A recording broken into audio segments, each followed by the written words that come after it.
friend Mumsy.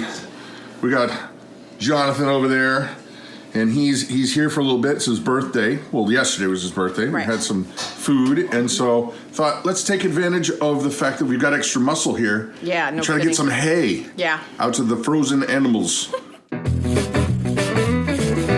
All right, people, so learn from our mistake. The truth is that when we got this homestead, we thought we knew what we wanted in terms of a tractor, and we were flat out wrong. Yeah. We're now paying for it, and in just a second, we're gonna show you some of the shenanigans that we actually have to go through every time we take hay out because it's the wrong equipment. Yep. And now we're in a situation where we've spent the money and we can't really save up for another one. What to do, what to do. Anybody want to buy a 48N tractor for like $8 million? I got my Genius Boost. The Genius Boost is working, and we'll see. Mark, it's set. Oh, I don't know if I should choke it or not. We'll see. That was pretty good.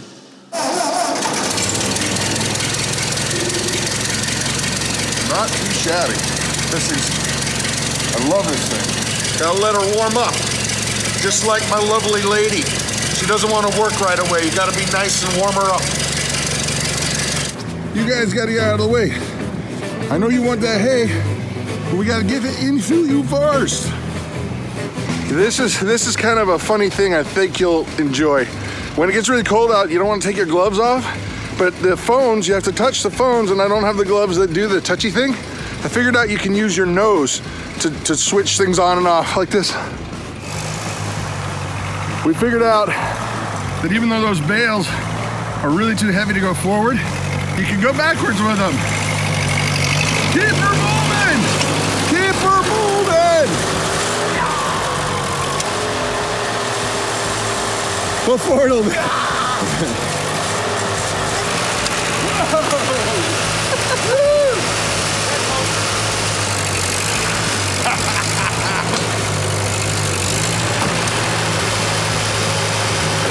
Papa wheelie. And this is part of the fun. There's a net wrap here. It's frozen onto the bales of hay, and there's rocks and stuff. When you pull it off, they generally smack you in the face. Yeah.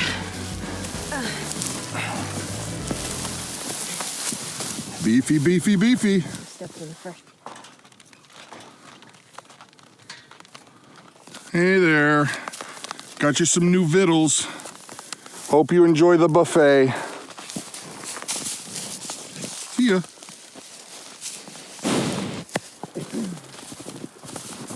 Come here, sweet girl. Oh. They're happy. They're running around having a good time. Come here. Here comes Macy. Man, you're getting wide. She's only got a few more weeks. 2 more months. Come here, baby girl. Oh boy, and we have got to get rid of this snow because we have 4 bales of hay left. That's going to last 4 weeks. So, God, Bring the warm it grass. Bring the grass. Bring on the grass. So, last week we had a chicken, or late last week, we had a chicken that just had blood all over it. Hush. Be quiet. And, well, as many of you may know, chickens they're attracted to the color red. So they will peck at it and peck at it and peck at it until it pretty much will kill the chicken. Well, speaking of killing chickens. Right. So, we separated this lady here, and she is all healed up and laying eggs. You see she's made a beautiful nest right there. And tonight we're going to put her back in with the flock after it gets dark. Yep. So all is well in chickendom. Yeah. All right. So most of you know that we are a family of faith. And I wanted to share a story with you because I just kind of feel like I'm supposed to. There's no rhyme or reason other than I think I'm supposed to share this story, and I hope that it will be a blessing to some of you or a lot of you if you appreciate it. Maybe just let us know that we like that kind of thing, that kind of content. And so here it is. When our daughter Grace was born, she was born with a lot of medical issues. pound and 15 ounces. The roof of her mouth was shaped like a V because she was intubated. She's got cerebral palsy and all kinds of stuff. So we were in the NICU with her for a very long time. And when she was transferred from one hospital to this hospital that had much better facilities for that sort of thing, I was alone. Mama had gone through an emergency cesarean, and she was not allowed to go anywhere just yet. So I was with Grace alone. And I remember vividly walking through this place, and it's a very strange place if you've not been in one. There are these like plastic pod looking things that are probably, you know, about yay wide, yay tall, and then there's babies in them with all kinds of wires and feeding tubes and things inside these things, and some of them have, you know, gloves that you can get in that they have to be completely sterile, and some of them don't. And this was a facility that had many of them, and Grace was way down at the very end of this one section of the NICU that there was probably 6 on a side, and they were all full, and there's all these parents that are there, and of course my anxiety is going higher and higher and higher as I see these people, and some of them are just in complete shock, and some of them are in complete grief. Some of them look happy. And I get down to the very end, and I am getting to the point of not being able to handle it quickly. And so I decided, you know what? I need to calm down, and I need to pray. I need to pray. And I was freaking out so bad that I just was going, okay, I'd start to try to pray, and then my mind would go blank. And I was trying to pray, and I kept, you know, trying to remember the Lord's Prayer. Okay, you've been in church your whole life. Let's do the Lord's Prayer. Let's start, Our Father, who art in heaven, hallowed be thy name. And then I would drift, and I could not focus, and I could not remember the Lord's Prayer. And then I just started thinking, well, I'll just pray, you know, Father God, I need your help, and I just kept losing it. I couldn't focus, and it was derailing me, and I felt so overwhelmed. And then I just said to myself, I can't do it, I need your help. And the most amazing thing happened.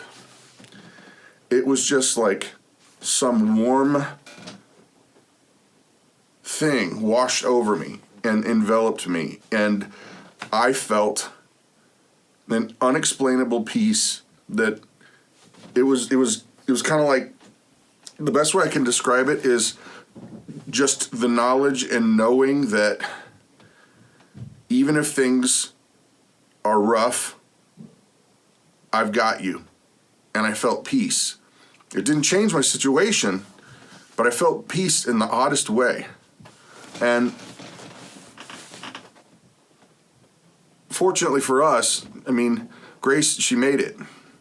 There were a lot of babies that did not make it out of there. But I guess the point for me is that I felt like I needed to share that sometimes that, you know, even if you're going through a really, really rough patch in life, you can still have peace when we surrender and just say, I don't have it all together, and I need your help.